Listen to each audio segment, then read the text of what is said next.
Shu vaqtgacha ko'p qizlar bilan gaplashib yurganman. Ular bilan qilmagan ishim qolmagan. Lekin shu vaqtgacha birovning xotinini yo'ldan urgan emasdim. Bir kuni vannada soqol olayotgan vaqtim telefonimga begona bir nomerdan qo'ng'iroq bo'ldi. Men qo'limni artib ko'tarsam, do'stim hisobidan qo'ng'iroq ekan. Qaytib telefon qilmasdan yana soqol olishda davom etdim. Ko'p o'tmay yana shu hol takrorlandi. Ishimdan qoldirayotgani uchun jahlim chiqdi. Soqolimni olib bo'lib, jahl aralash telefon qildim. Bironta yurgan qizlarimdan birimikin deb o'yladim. Alo degan qiz bolaning tovushi eshitildi. Ha, eshitaman, kim bu desam, boya kunduzi telefon bo'lgan ekan shu nomerdan deb javob qaytardi. Men esa telefonimdan chiqilgan nomerlarni kuzatib ko'rib, yo'q, bu nomerga qo'ng'iroq bo'lmagan dedim. U bo'lsa, ha, unda esingizga tushganida telefon qilarsiz deb telefonni o'chirib qo'ydi. Keyin kunduzi o'zimning eng yaqin do'stim Shukur telefonimdan foydalangani esimga tushib, unga telefon qilib so'radim. Do'stim, shunaqa nomerga qo'ng'iroq qilganmiding deb. U bo'lsa yo'q deb javob bergach, ha, mayli unda deb suhbatni tugatdim. O'sha kuni kechasi edi. Uyga kirib o'rnimga yotdim va qaytib boyagi begona nomerga qo'ng'iroq qildim. Yana o'sha qiz telefonni ko'tardi. Siz mening bironta tanishimsiz, a? Meni atay sinab ko'rayapsiz dedim. Gaplashadigan qizlarni ko'p almashtirganim uchun shunday deb o'yladim. Ilgari gaplashgan qizlarimdan birontasi bironta dugonasiga aytib meni sinayaptimikan degan fikr kelgandi xayolimga. U o'zi zerikkanidan kimga bo'lsa tavakkal qo'ng'iroq qilar ekan.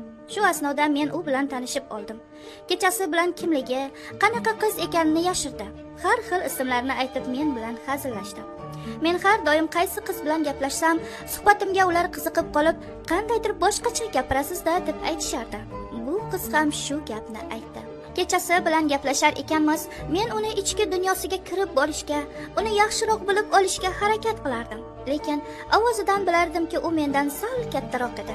Buni unga chiroyligina qilib aytdim. Siz mendan kattaroqsiz. Menimcha 92-yillar atrofida deb. O'zim 95-yilman. U bo'lsa, ha, shunday, to'g'ri topdingiz deb qo'ydi. Men esa nega agar bu yoshda bo'lsa erga tegmagan ekana yoki biror nimasi bormikin deb o'yladim. Unga uchrashishni taklif qildim. U bo'lsa, qo'ying, meni ko'rsangiz qochib ketasiz dedi. Men hayron bo'lib, nega deb so'radim. U yo'q, kerak emas dedi-da gapni boshqa yoqqa burib ketaverdi. Xullas, suhbatimiz shu kechasi shunday yakunlandi. Ertasi kuni kunduzi yana gaplashdik. Men bozorda erkaklar kiyimi savdosi bilan shug'ullanaman. Unga buni suhbatimiz orasida aytgandim va kunduzda u do'konimga keldi. Bir kun oldin kechasi suhbatlashganimizda gap orasida u sizga qanaqa qizlar bilan gaplashish yoqadi deb so'raganida menga aynan er yo'q, erdan ajrashgan, o'zimdan yoshi kattaroq ayollar yoqadi deb javob bergandim. U bo'lsa nuqul yo'g'e deb javob qaytargandi. Xullas, do'konda aynan mijozlar yo'qligida keldi. Qarasam, bo'ylari uzun, qomati yaxshigina kelinchak ekan. U uyalib mendan sal narida turib ko'zlarini olib qochgancha unchalik menga qara olmadi va ko'p turmay mayli unda deb chiqib ketdi. Shu asnoda yana telefonda gaplashib, shu 2 kun ichida bir-birimizni yaxshiroq bilib oldik. Aytishcha eri bor ekan. Faqat boshqa viloyatlariga 20 kun, 30 kunlab ishga ketar ekan. Aslida 92-yil emas, 90-yilga. 2 bolasi bor. Tumanimizdan sal nariroqdagi bir savxozda turadigan bo'lib chiqdi. Turmushida ko'p qiynalgan ekan. 3-kuni kechasi telefonda gaplashib yotgandik. Uni ochiqroq gaplashishga undab qo'ymasdim. Yarim kechasi bo'lganda yoniga borishimni aytdim va u yo'q deb javob qaytardi. Lekin men baribir uni manziliga bordim va uni tashqariga chaqirdim. O'sha vaqtlari qish fasli bo'lib, yanvarning 9-kunlari edi. U kurtkada bir amallab oxiri chiqdi. Ko'chada esa kun sovuq bo'lgani uchun hech kim yo'q edi. U qo'rqib hadiksirab turardi. Nazarimda o'zi ham nimaga bunday qilayotganini anglamasdi. U ixchamgina kapishonli kurtkasida sovuqdan diydirab turarkan, xuddi yosh qizlardek edi. Shu damda men nima bo'lsa bo'lar deya uni quchoqlab lablaridan o'pib oldim. Yashirib nima qildim? Xayolimda faqat bitta narsa edi. U qo'rqib kimdir ko'rib qoladi dedi va o'zini orqaga oldi. Men esa uni uyiga kirishimizni so'ragandim. U hadiksiragan tovushda yo'q deb rozi bo'lmadi. Lekin baribir uni ko'ndirdim va uyiga kirdik. Begona uylarga devor oshib, deraza oshib gaplashib yurgan qizlarimni oldiga kiraverib, bu borada ancha tajribam oshgan edi.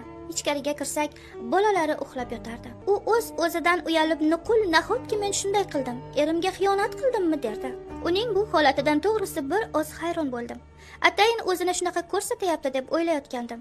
Unga oldin bunaqa qilmaganmisiz kim bilandir deb so'radim. U bo'lsa, Xudo haqqi bunaqa qilmaganman desa ham ishongim kelmasdi. Bo'lishi mumkin emas.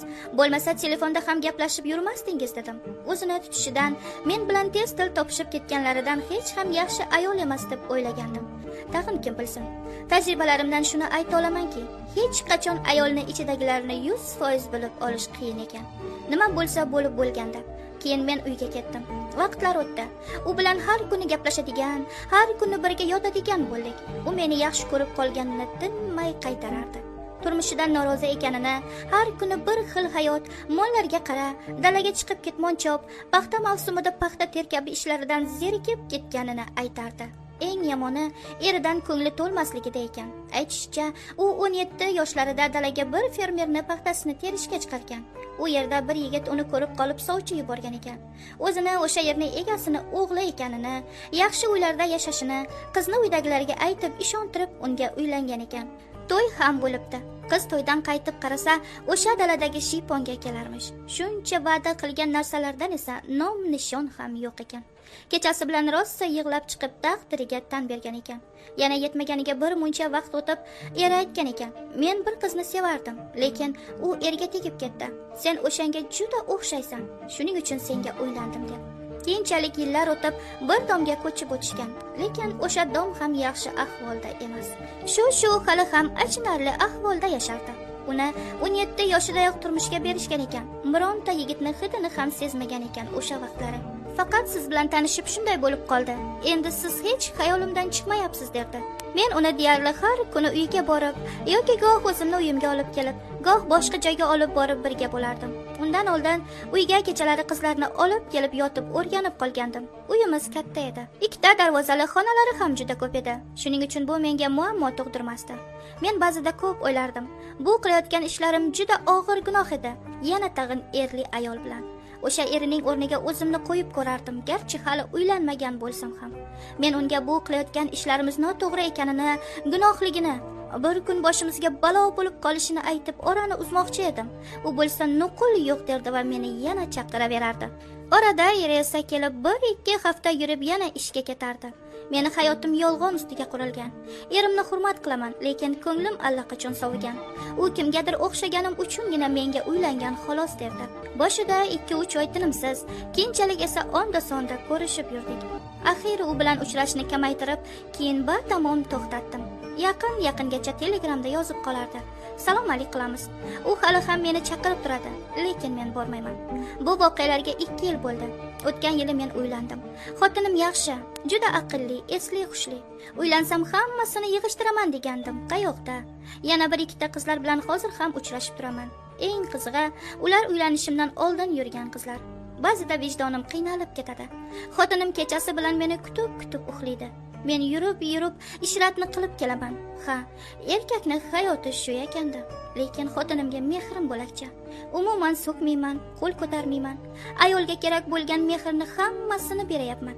Tajribalarimdan shuni bilamanki, ayol kishiga e'tibor bermasang, mehr bermasang, uni senga bo'lgan mehr muhabbatidan ayirib qo'yishing hech gap emas ekan. Bu borada juda ko'p o'ylayman. Ba'zida hayron ham qolaman. Men shuncha qizlar bilan yursam ham, shuncha gunoh qilsam ham, menga shunaqa aqlli, esli qiz xotin bo'ldi deb. Erkak qariganida unga yelkadosh, sirdosh ham aslida shu jufti halol bo'ladi. Shunda vijdonim qiynalib ketadi. Bilib bilmay qilgan gunohlarimni Xudoni o'zi kechirsin. Xudo menga ham iymon insof berib qolar. Shuning uchun aytisharkanda, har kimga insofni o'zi bersin deb.